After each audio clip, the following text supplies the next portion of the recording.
O advento, como explicávamos na outro final de semana, ele tem dois aspectos importantes. Voltar-se e lembrar do nascimento do Senhor, a sua primeira vinda em condição frágil, mas ao mesmo tempo o advento nos faz voltar para a segunda vinda de Cristo. Cristo que voltará e virá em sua glória. Para isso, é preciso que nos preparemos para o Natal, celebrar, reviver e deixar que Cristo nos mova com seu amor e ao mesmo tempo nos preparar para a segunda vinda do Senhor. Então, assim, é um tempo em que a gente vai aprendendo a esperança e também por isso somos chamados à conversão. O tempo do advento se reveste com as características da quaresma. É um tempo de oração, um tempo de conversão, de caridade. É um tempo em que nós fazemos sim jejuns e abstinências, porque a gente quer acolher Cristo com o nosso coração livre dos pecados, abertos para que Ele possa chegar. Portanto, o tempo do advento não pode perder essa firmeza da nossa conversão e da busca de santidade. Quando a gente ouve a palavra de Deus, três coisas aparecem: a esperança de Isaías, a comunhão em São Paulo aos Romanos e a conversão no Evangelho. Quando então olhamos para a esperança que aparece no livro de Isaías, o Espírito Santo, ele é invocado, lembrado, tanto é que Isaías cita para nós quais são os 7 dons do Espírito Santo: espírito de sabedoria, discernimento, conselho e fortaleza, ciência e temor de Deus, que se desdobra também em piedade. Aqui estão os dons do Espírito Santo. E à medida que ele fala dos dons do Espírito Santo, na segunda parte da leitura, ele explica para nós: haverá um lugar aonde só terá entendimento, inclusive entre os seres criados. E aí ele cita: o cordeiro viverá junto com o lobo, o leopardo junto ao cabrito, o bezerro com o leão. Até mesmo a criança vai poder tocar uns animais desses ferozes. E ainda vai dizer: a criança pequena poderá brincar com víboras venenosas e nada lhes atingirá. Então ele nos faz ver um lugar aonde reina a paz. Contudo, nos chama a atenção que o Espírito Santo age em todas as coisas em cada um de nós.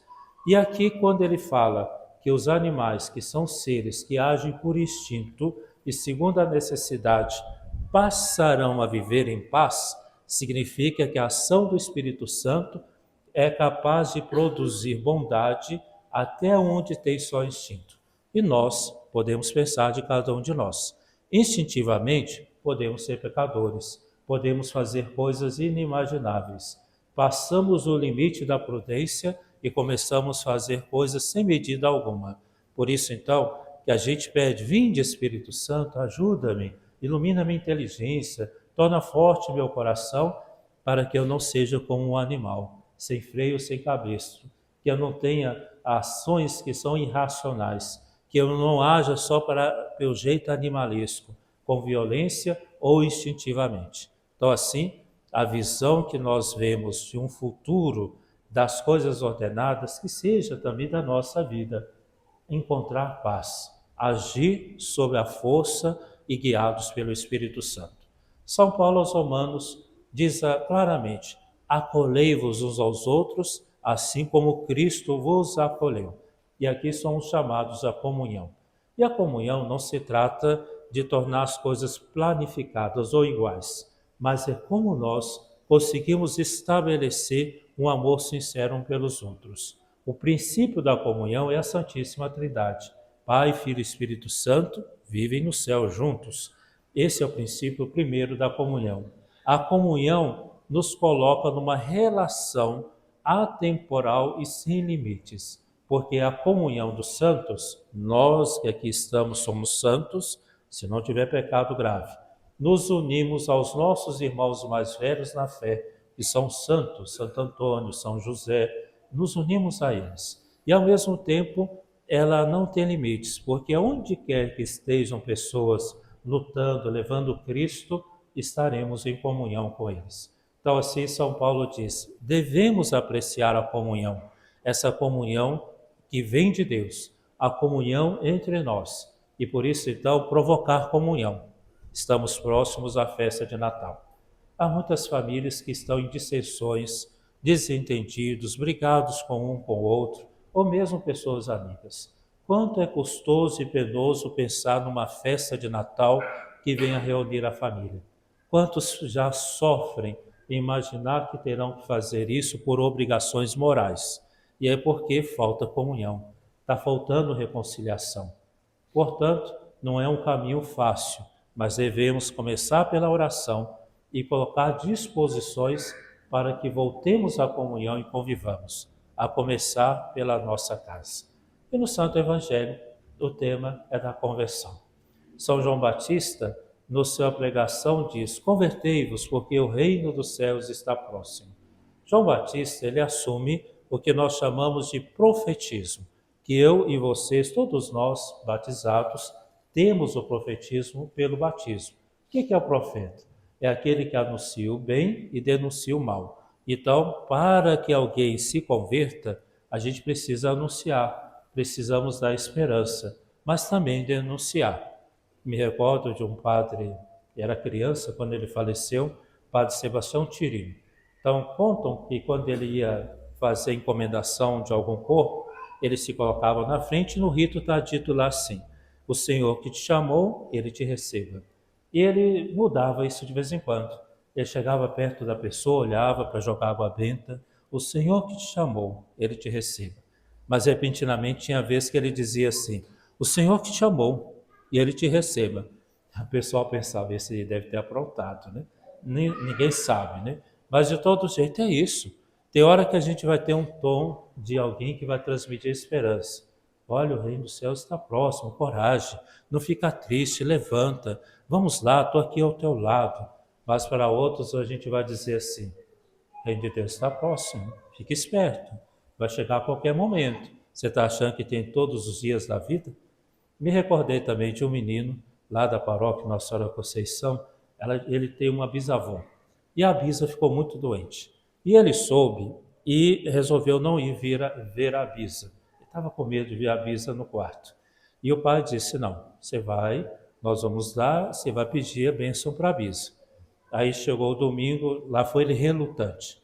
Quando chegou na sala, o pai foi lá: tudo bem com a senhora? Bênção, não sei o quê. E ele parado na sala. E falou assim: agora você vai vir aqui e pedir a bênção para a bisa. Ele foi, chegou, parou assim na porta na quina da porta, olhou para dentro e disse assim: bisa, só continuar aí dentro, só vai morrer, viu? No outro dia ela levantou e melhorou durante a semana, né? Eu quero dizer, tem hora que alguém tem que chegar perto assim, puxar a porta e dizer: fica aí que você vai morrer, viu? Fica atento. Nós precisamos de profetas, pessoas que nos sacudam para ver se a gente desperta, para a gente não ficar numa vida achando que vale a pena ficar doente do pecado. Então, assim, João é aquele que anuncia: parare vias domini. Mas notem a última coisa que eu direi: João Batista era um homem austero, vivia no deserto, comia mel, comia gafanhoto, vivia assim, austero, uma pessoa que demonstrava até no seu jeito que vivia a conversão. Mas atenção, ele atraía muitas pessoas a uma vida nova. Então a vida cristã não se trata de eu ser convertido e me contentar com isso. Eu preciso preparar as pessoas para que também se convertam. Então, o tempo de Natal, como diz aqui: parare vias domini, prepara os caminhos do Senhor, vê se converte até que aquele teu amigo, aquela pessoa do trabalho, a esse seu parente que parece estar distante. Parare vias domini, prepara os caminhos do Senhor, fala com ele, vê se essa pessoa aí muda. Ou seja, não se trata de nós ficarmos bons, mas é importante que, convertidos, a gente possa também fazer e ajudar muitos outros a encontrar o caminho da conversão. Filhos e filhas amados, perare vias domini, vamos preparar os caminhos do Senhor. Preparemos em nossa casa o presépio, escolhamos os nossos presentes, e aqui recomendo, né? Porque a gente quer ajudar os pobres e é muito bom somente com as coisas necessárias. No Natal e na Páscoa, a gente pode dar uma coisinha a mais, né? Um docinho, uma caixinha de bombom, um agradozinho, para que os pobres não vivam só das necessidades, mas que encontrem também um pouco de alegria. Abrir uma caixinha e encontrar ali coisas para poder comer na noite de Natal, mesmo antes, não sei. Mas caridade, preparar os caminhos do Senhor. E vamos confessar, porque para vivermos bem o Natal, confissão, oração, fazer abstinência, guardar alguns dias de jejum, para que o Senhor encontre o nosso coração aberto a Ele. Que nossa Mãe interceda por nós.